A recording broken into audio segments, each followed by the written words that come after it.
Buenas tardes, amigos de CAPA. Le damos la bienvenida a nombre de nuestro espacio virtual CAPA Social Work, CAPA Trabajo Social. Mi nombre es Carolina Cárdenas, trabajadora social y gestora cultural, fundadora de CAPA. En esta oportunidad tenemos al doctor Carlos Paredes, abogado de la Universidad de Lima, abogado principal del estudio Paredes Abogados, consultor y asesor jurídico legal especializado en varias materias, tales como laboral, penal, civil, constitucional, familia, entre otros, con más de 25 años de experiencia. Expresidente de comités de investigación de la Dirección de Ética del Colegio de Abogados de Lima, expresidente de abogados de la Asociación de Abogados de la Molina del Colegio de Abogados de Lima. Actualmente interviene en procesos legales a nivel nacional e internacional. Fue ponente del proyecto de ley para abogados en el Congreso Internacional del Colegio de Abogados del Perú y ha tenido la amabilidad de compartir su tiempo con nosotros. Le agradecemos, doctor Paredes, por estar en este espacio de CAPA. Gracias a ustedes por esta oportunidad. A su servicio. En el presente webinar, el doctor Paredes nos explicará un poco sobre la legislación que tuvimos durante la crisis sanitaria, el teletrabajo, los cambios a la norma para la suspensión de labores, entre otros. Iniciaremos entonces este webinar, Impacto de las normativas laborales durante la crisis sanitaria en el Perú. Doctor Paredes, en esta crisis sanitaria continuamos con normas de urgencia. Los derechos continúan suspendidos. ¿Cuál sería su opinión al respecto?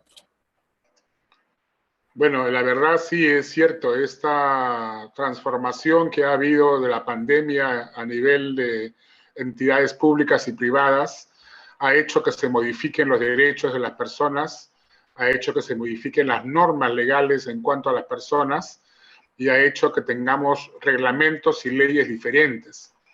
Y ha impactado mucho en el ámbito público. Entonces, por ejemplo, por decir algunos ejemplos, por ejemplo, tenemos el teletrabajo. Antes era imposible pensar en un teletrabajo porque todos trabajábamos con 8 horas diarias en entidades públicas y privadas. Nadie podía darse el lujo de trabajar en su casa. Y era una falta grave no trabajar 3 días seguidos.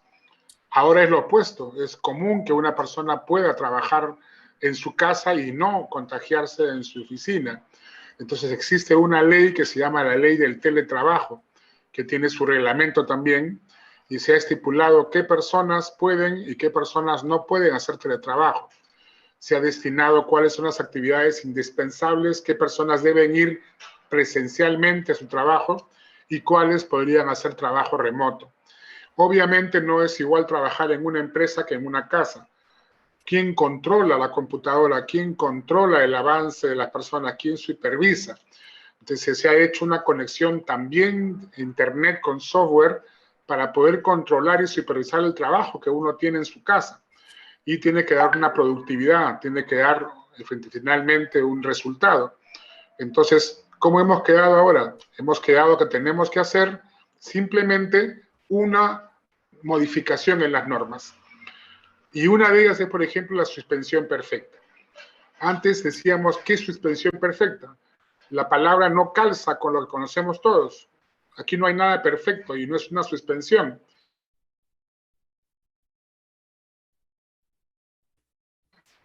Tendría que haber suspensión imperfecta.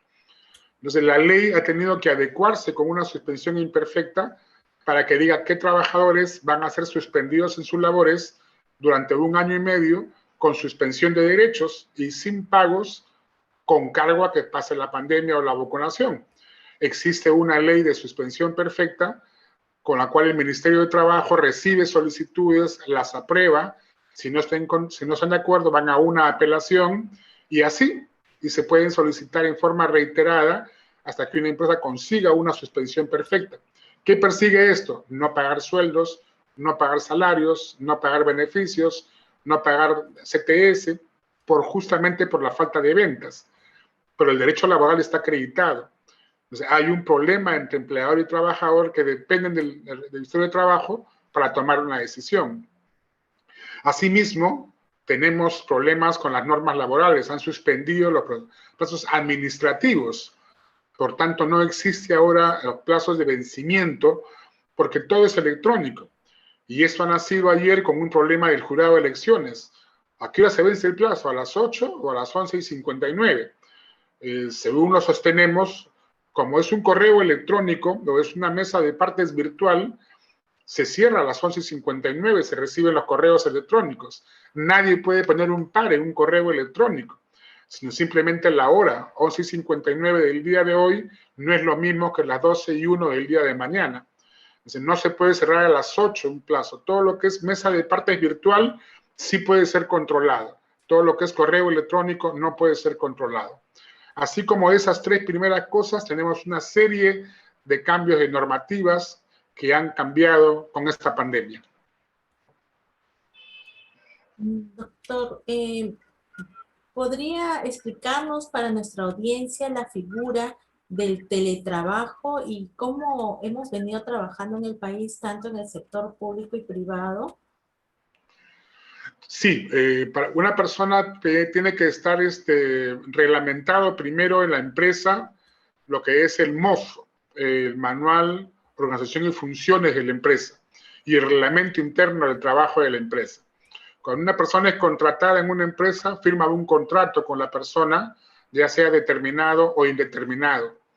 Luego recibe su boleta de pago y su contrato. Esos son los derechos básicos de la persona. Entonces, para tener un teletrabajo, se requiere primero tener un contrato de trabajo, porque nace de trabajo. O sea, para que yo pueda tener un teletrabajo y solicitar que yo haga un teletrabajo, tengo que tener contrato, boleta, al día, registrado en el Ministerio de Trabajo. Ahora, hay dos opciones. El teletrabajo es voluntario, que como yo soy una persona de riesgo, pido que trabajar en mi casa, o es de oficio, es decir, la entidad pública cree que yo debo trabajar porque mi labor no es indispensable, estoy haciendo en una oficina y no en una ventanilla. Entonces tenemos que ver de dos puntos el teletrabajo, entidades públicas y privadas, después separarlas, y segundo, voluntariamente puedo solicitar que se me asigne a mi casa un teletrabajo o la compañía me designa a mí que yo vaya a trabajar a mi casa. En esos cuatro ámbitos existen reglamentos y leyes que prescriben cuáles son las condiciones. Han cambiado las remuneraciones, han cambiado las horas extras, han cambiado los derechos de las personas, han cambiado la hora del almuerzo. Ahora se considera hora de almuerzo también hora extra en el teletrabajo. Antes no había esto. Entonces estamos modificando día a día las normas, adecuarnos con las personas. ¿Quién va a pagar la luz de la casa cuando yo teletrabajo? ¿Tiene que pagar la empresa o lo pago yo? ¿Quién va a pagar las hojas que yo imprimo en el teletrabajo o los escaneos? ¿Quién lo va a pagar, el empleador o el empleado? Poco a poco estamos subsanando los problemas que se pueden presentar desde trabajar en la casa. ¿Quién me controla si yo voy al baño o voy a la esquina o recibo o tomo un trago o tomo un sándwich? Lo que no hago en el trabajo porque me están todo el día revisando. Esas diferencias están todavía año y medio, se están acomodando y adecuando a lo que está pasando. Lo que el trabajador manifiesta, con esa manifestación de su necesidad, ¿no?, de estar 8 horas sentado en un lugar, estamos haciendo el cambio de las normas, adecuándonos a las personas. Claro, doctor. Bueno, han salido varias normativas en el teletrabajo, como que las personas pueden llevar sus computadoras a su casa también, ¿no? Para poder, las personas que no tienen acceso de equipos, de cómputo, entonces la entidad puede permitir que se retiren estos equipos a su casa y puedan continuar con el trabajo. Claro que todavía no está normado, como usted dice, ¿no? Lo de la luz, ese tipo de cosas, ¿no? Que falta todavía. Hay un problema ahí porque se supone que toda persona que trabaja tiene una computadora en su casa que es personal y es para que pueda conversar con sus amistades por medio de correos electrónicos, pero se requiere un software, una clave, un usuario, un password para entrar al trabajo, conectarse con la empresa en tiempo real, porque si yo trabajo en mi casa para la empresa, estoy conectado con todas las computadoras de la empresa y tengo información privilegiada. ¿Qué se ha hecho ahora? Firmar contratos de confidencialidad, lo que antes no había, porque si estaba en la empresa, se supone que yo no robo información. ¿Qué pasaría si en mi casa tengo un USB y un CD y grabo toda la información de la empresa? Estoy cometiendo un delito. Cuando estaba en la compañía, me miraban todos y no podía grabar, porque habían cámaras. En la casa no hay cámaras de seguridad. ¿Qué haríamos? Grabar todos los trabajos que hace la persona. Y eso es un backup muy amplio. Por tanto, hay que someterse. ¿Qué hacemos las personas? ¿Cómo su computador es personal o me la da la empresa? Una notebook, una laptop o un celular con la clave, con el password, con el usuario, con el software, para que pueda estar trabajando en tiempo real con la empresa. Es un caso muy interesante. Es importante para las organizaciones capacitar al personal en cuanto a las herramientas de transformación digital, ¿no? Eso, ¿qué opinaría usted respecto a eso? Definitivamente, hasta el 16 de marzo del 2020, por ejemplo, en mi caso personal, yo no sabía manejar el Internet porque hacía todas las cosas que era simplemente Word, imprimir, firmar, fotocopiar y presentar al juzgado. En esta última pandemia, yo, disculpe la modestia, he aprendido solo a hacer los pagos en el Banco de la Nación en Págalo. He aprendido a pedafear, he aprendido a escanear, he aprendido a ingresar a las páginas del Poder Judicial, de la Fiscalía y de todo el país y del mundo inclusive. Lo he aprendido yo porque soy profesional, pero sí existe la obligación de parte del empleador de capacitar y especializar a su personal en el manejo de la computadora, en el manejo de Internet, en el manejo del software, porque obviamente como estaban trabajando en la oficina, no era necesario, porque llamaban a una amiga o a un amigo, como lo hacen los chicos del banco, que llaman a alguien y se ayudan. En este caso está uno solo con una computadora suya o ajena, y no sabe cuáles son las herramientas mínimas como Word, como MicroOffice, como Excel, que se requieren para poder trabajar. Yo creo que sí es una obligación del empleador, si quiere hacer un teletrabajo, que lo capacite y especialice de todas las armas técnicas, herramientas técnicas, informática, para que pueda prestar un buen trabajo para su empresa. Así es, doctor. Nos hemos... algo bueno tenía que salir, ¿no?, de esta pandemia, porque ahora todo se ha digitalizado, hay mayor rapidez en lo que es las comunicaciones y también en lo digital, las firmas digitales, ¿no?, también ayudan bastante en lo que es la redacción de documentos, tanto públicos como privados. Hay la normativa, ¿no?, de que ahora ya es posible esto, ¿no? De que ya no tienes que tener el documento físico, sino le agregas la firma digital y ya está, ¿no? Eso es... Había un dicho muy antiguo que decíamos los padres, los hijos nos decían, los padres nos decían hace mucho tiempo, lo mínimo que puedes aprender en la vida es inglés y computación. Y aprender a escribir a máquina, que nos decían hace tiempo. Entonces lo dejábamos de lado porque decían, no, solo para las secretarias, no, yo no voy a hacer cómputo, no, yo no voy a hacer inglés. Y lo dejábamos en el tiempo, me parecía una broma. Los hijos les decíamos, estudia inglés, porque es un idioma universal, aprende computación, llévate un curso y habla inglés, ¿no? Y se aprende a tipear. Y lo hemos dejado tanto de lado que ahora es una necesidad, porque ahora si no sabes Internet, estás desconectado de todo el mundo. La gente cree que Internet es el celular y jugar todo el día. El Internet no es el celular, es la computadora donde uno puede trabajar. Y todos se escriben en inglés. Si no sabes inglés, yo, por ejemplo, no sé inglés y lo acepto. Y no puedo hacer nada en inglés porque no sé hablar ni sé escribir. Y entonces no soy especializado en inglés y no hago trabajos en inglés. De repente pierdo la mitad de mi trabajo por culpa de eso, pero es un problema que yo he asumido y consejo que estudien inglés. Acaba de aprobarse una norma el día de ayer que han incluido al francés como segundo lengua extranjera en el Perú. Es decir, ahora aparte del inglés tenemos el francés. Yo sí he estudiado en un colegio francés y hablo francés. O sea, a mí me beneficia esa norma porque yo voy a poder hablar en francés. Entonces, ahora que tenemos hijos que recién están educándose, tenemos que hacerlo. Han pasado 1 año y medio y tenemos que llevar cursos por internet, mínimo, computación 3 meses, cursos básicos de inglés y aprender a tipear. Porque ahora tú ves un celular y ves la cantidad de errores ortográficos en los chats y en los memes, que es una vergüenza ver cómo los jóvenes escriben tan rápido y sin ortografía. Hay que aprender a tipear internet con ortografía. 3 reglas básicas. Eso Qué es bueno. lo que he aprendido.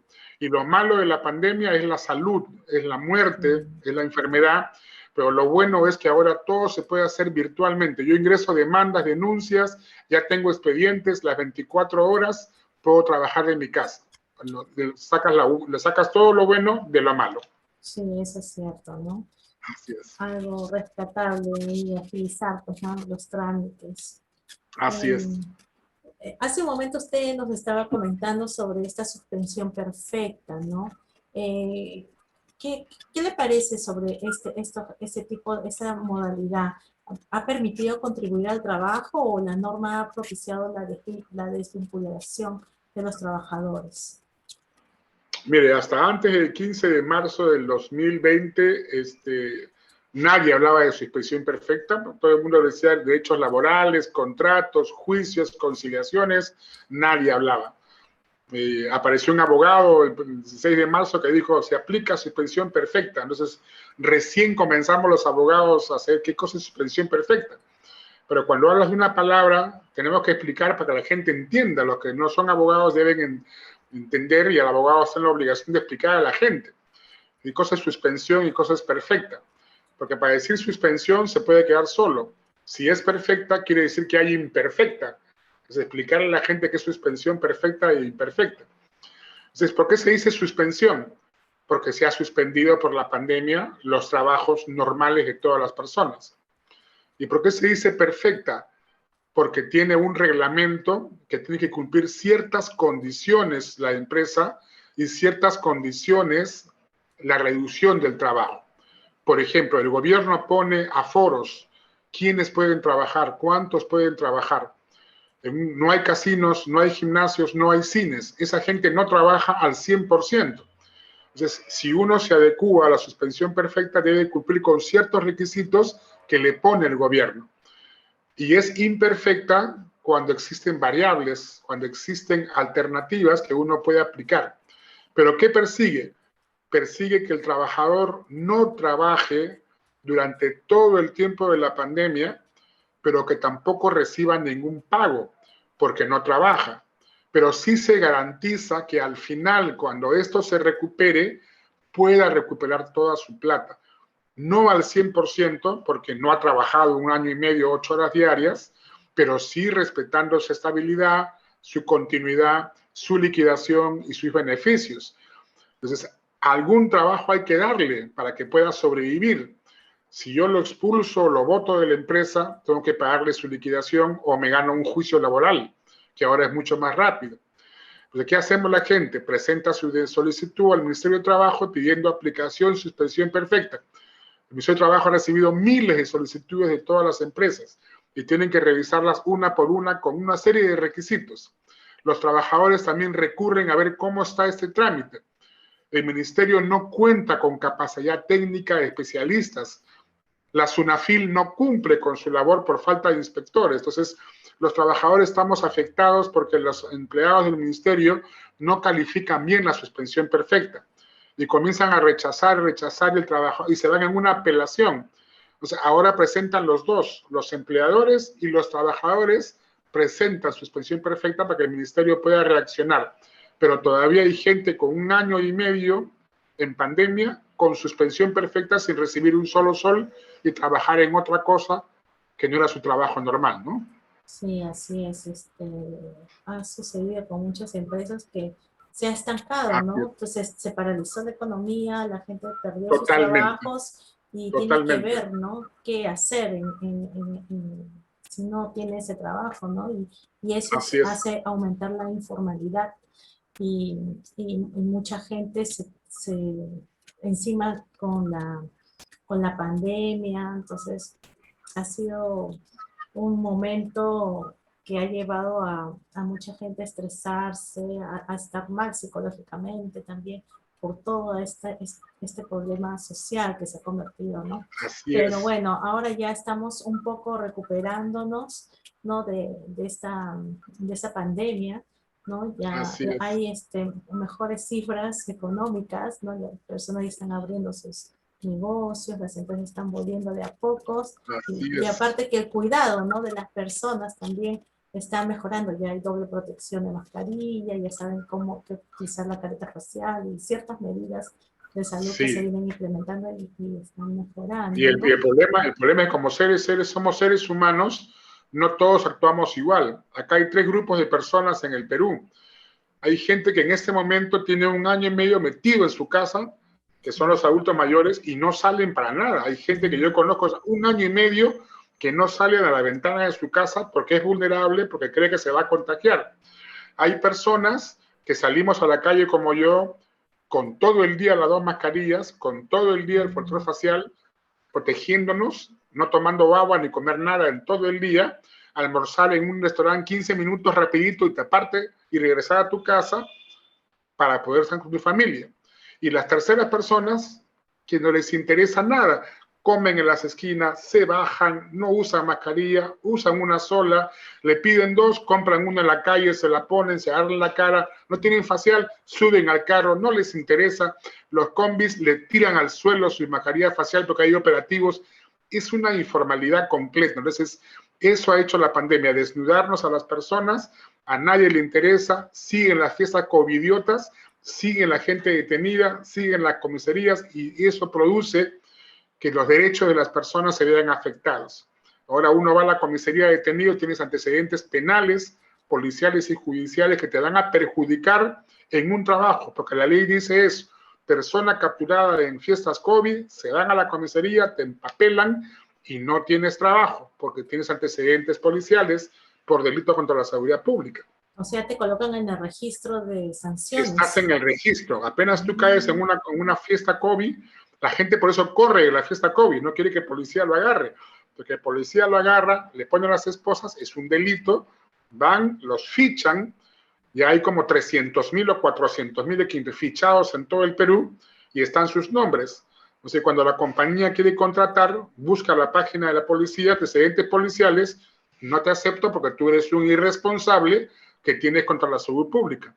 Y se han reducido los trabajos por culpa de esas personas.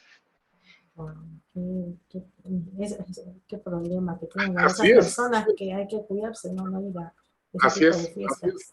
No, ¿para qué? No, uno tiene que cuidarse en casa, con familia, Así solo es. eso.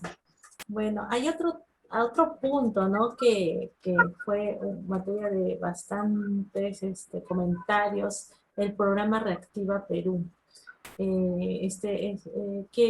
¿Cuál sería su opinión respecto a este programa y sus logros y sus objetivos? A ver, el programa Reactiva Perú es un programa que tiene 2 aristas. La primera, una arista económica y la segunda, una arista política.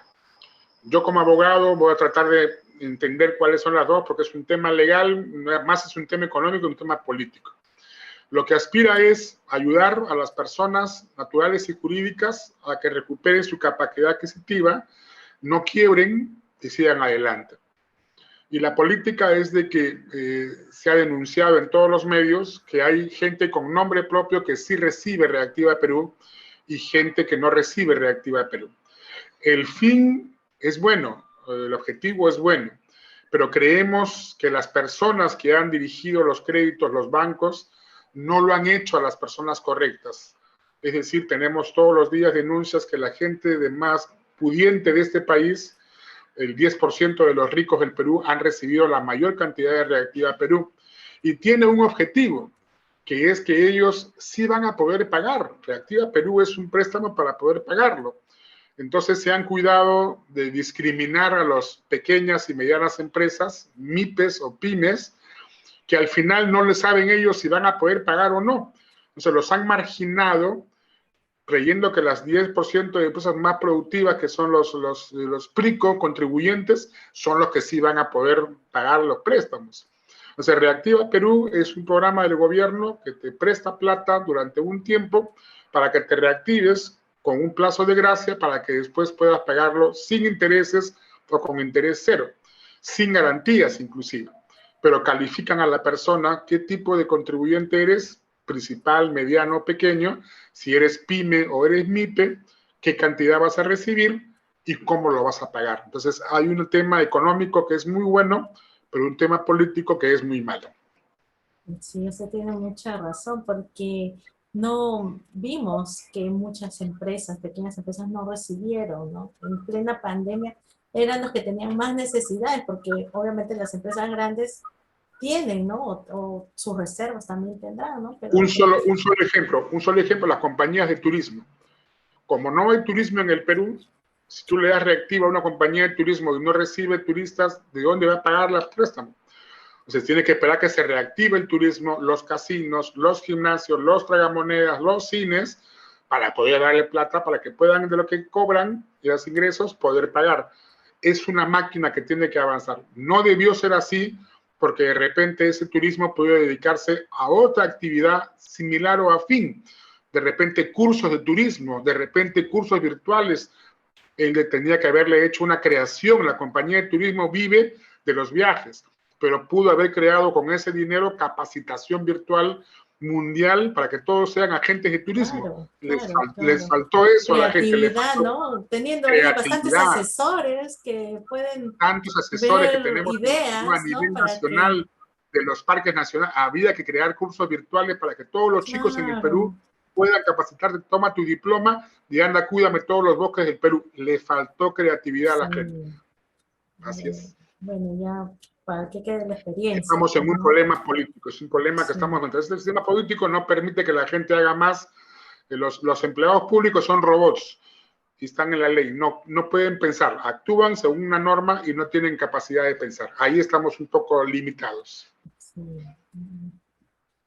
Y bueno, de acuerdo a su experiencia, ¿cuáles han sido los reclamos o las denuncias más recurrentes que ha recibido, ¿no? Durante la pandemia? A ver, sin que suene a sorna ni a burla, el principal problema ahorita son los divorcios, son la violencia familiar, porque obviamente las parejas de esposos con hijos, en un hogar normal, salía el padre a trabajar o la madre a trabajar o los dos, los hijos a estudiar o a trabajar y se pasaban 8 horas en la calle, regresaban todos, tomaban lonche, comían y se iban a dormir, era un pan de todos los días. Y él no cambió la vida. El 16 de marzo eran los cuatro metidos todo el día en la casa, viéndose la cara todo el día, Ay, comiendo Dios, todo el día, sí, comiéndose toda la comida del refrigerador porque no había que comprar y sin plata para poder trabajar. Entonces, si la gente se soportaba fuera 8 horas, ya no se puede soportar 8 ni 24 horas juntos. Y han habido varias cuarentenas seguidas. sí. Esto ha provocado violencia, esto ha provocado Mm, agresión, humillación, vejamen, discriminación en todos los estratos sociales. Hemos recibido denuncias varias de violencia, de violación, hemos tenido discriminación, abuso a las empleadas domésticas, trabajadoras sociales, trabajadoras domésticas, y además problemas de divorcio, separaciones, para que ya no se aguantaban. Recién se conocieron bien las 24 horas cuando estaban en pandemia. Ya no quieren vivir juntos porque no era así. Ha cambiado la vida. Y el tercer punto son los derechos laborales. Mucha gente ha quedado reducida porque las compañías han reducido personal y han dejado en la calle a muchas personas que son informales y no les han pagado sus derechos. Todos están reclamando sus derechos laborales.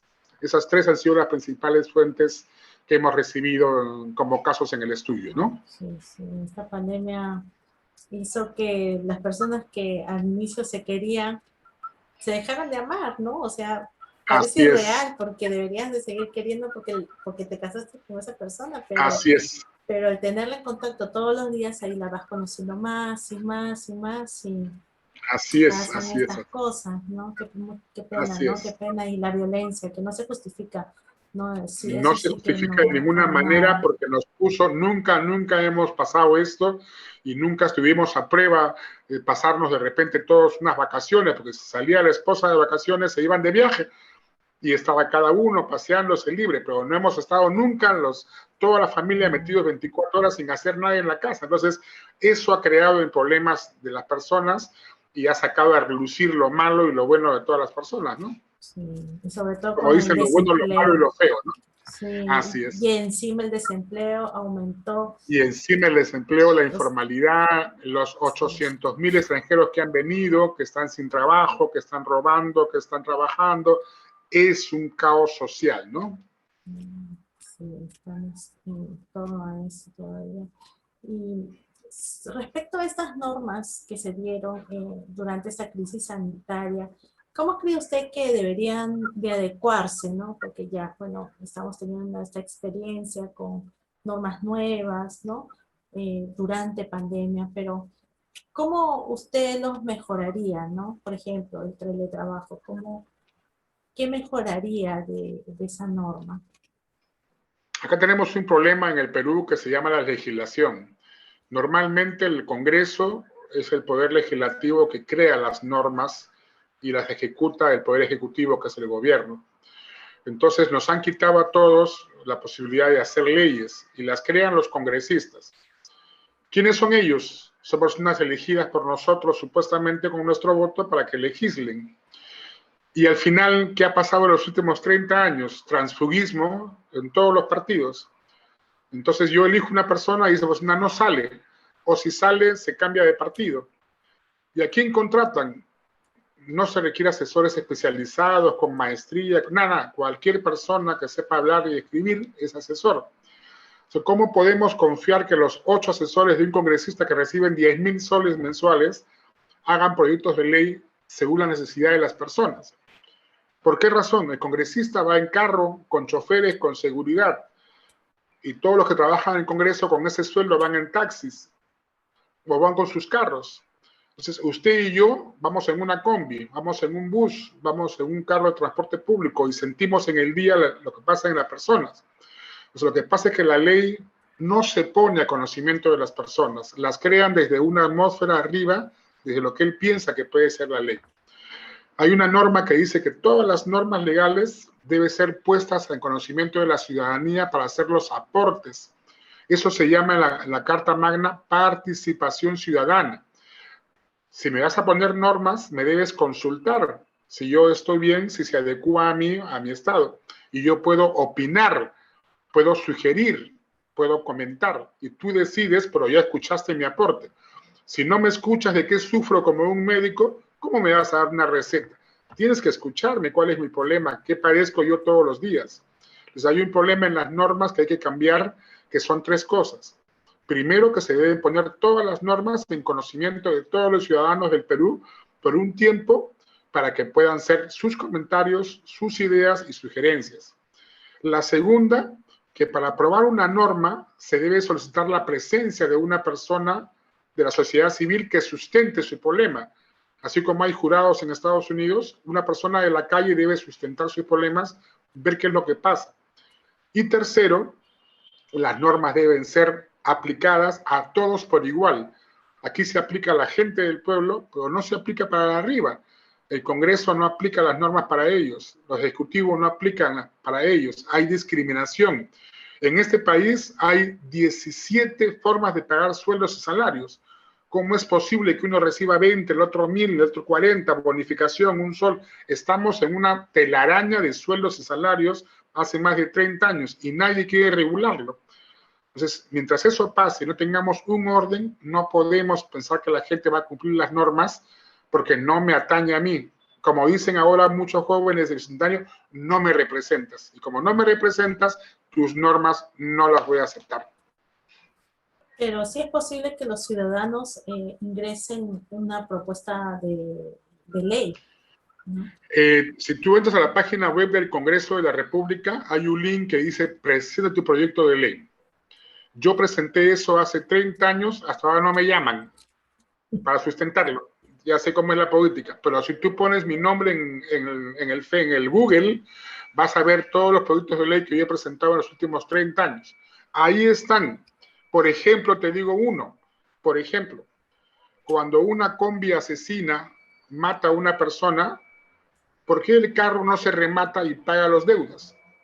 A nadie se le ocurre. La combi se va, la venden, la chatarrean y se mueve la persona y se queda lisiada y no tiene indemnización.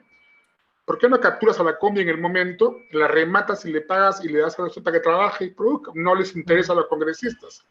Segundo, tú vas a hacer un trámite a una entidad pública, Banco de Nación, ONP, RENIEC, y todos los funcionarios están sentados en su silla, aire acondicionado y agua y baño. Y los que estamos en la calle parados en el sol no tenemos agua, ni asiento, ni un toldo en el sol. hice un proyecto de ley para que les pongan por lo menos con nuestra plata asientos a los mayores, a los jubilados, un poco de agua y un toldo. No les dio la gana, no les interesa el público. Entonces, ¿cómo cosas como esa el público las puede plantear? Se llama participación ciudadana y está en el Congreso, la página, tus proyectos de ley. Si presentamos 5.000 proyectos de ley, van a ver la avalancha que va a existir. Pero nadie sabe que existe eso y nadie cree en el poder legislativo porque no lo van a ver. Pero por lo menos inundemos la página del Congreso con proyectos de ley. Y la otra es las acciones de garantía que la ley prevé. La acción popular, la acción de amparo, la acción de habeas data, la acción de todas las acciones que la ley prevé. Por ejemplo, con 2 millones de firmas podemos cambiar congresistas, con 3 millones podemos cambiar presidentes, con 4 millones podemos revocar o vacar. La gente no sabe sus derechos, no le importa al gobierno que la gente sepa sus derechos, porque los pueden vacar, revocar y quitar, no les conviene. Falta que abogados enseñen a la gente derecho constitucional que dice la Carta Magna y el Código Civil, que es la vida de todas las personas. Eso falta. Muchas gracias, me parece. Claro, como usted dice, creo que desde el colegio, ¿no? Desde que son pequeñitos deberían de enseñarles la Constitución. ¿Tú sabes cuál es la primera forma de enseñar en el colegio? Cuando tu hijo va al colegio y nadie lo hace, ¿eh? Es tan simple porque la gente tiene que pensar. Tú le pones en la carpeta de tu hija una manzana y la dejas ahí. A los 5 minutos, cualquiera de los chiquitos la va a agarrar por curiosidad o por hambre. Si tú no le explicas que eso es robar, no lo van a entender de chiquitos. Y nadie lo ha hecho la experiencia nunca. Prueba un día en dejar una manzana en un lugar y mira a la gente alrededor, o un celular en un lugar, en una entidad pública, y la gente pasa y se lo roba. Si no le pones una cámara y no le dices no lo hagas, no lo van a hacer nunca. Entonces, eso se aprende desde el colegio, dejarlas aprender lo que es corrupción, lo que es robar, lo que es apropiarse de lo que no es tuyo y lo que es trabajar, producir tu plata y no vivir el Estado. Produce tu plata, haz tu empresa, crea tu empresa, haz tu propio trabajo para que tengas mérito para entrar al Estado. Eso nos falta enseñar desde chiquitos a los chicos y a los jóvenes en las universidades. Pero sí es necesario concientizar a los niños de pequeñitos. Así es. ¿No? Que todo empieza también desde casa, ¿no? La formación de casa, así es. Entonces, ¿hay alternativas todavía de mejorar lo que son las normas laborales? Estas normas durante la crisis sanitaria, ¿usted cómo lo ve? Claro que sí, como he dicho, participación ciudadana, proyecto de ley de Congreso y que pongan en conocimiento las normas para que la gente pueda aportar, dar sus sugerencias y recomendar. Okay.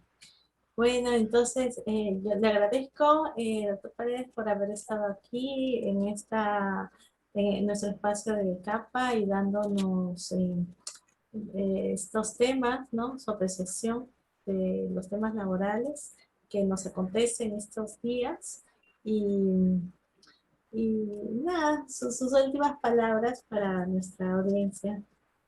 Bueno, simplemente decirles que es para mí un gusto haber estado con ustedes este tiempo. Es la primera vez que participo en un blog como el suyo. La felicito por la iniciativa. Espero que sean más oportunidades para colaborar con las personas que critican este blog.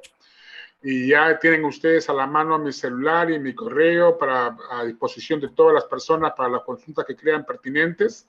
La primera consulta es gratuita para todos.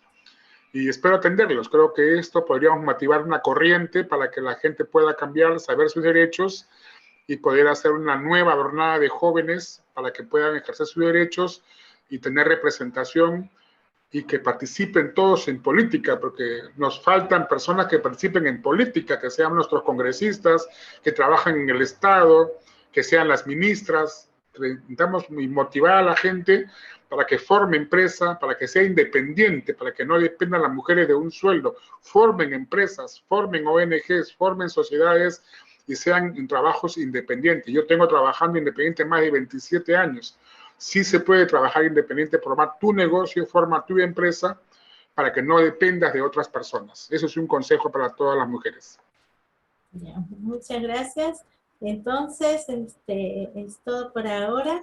y ya nos estamos viendo en la siguiente edición. Adiós.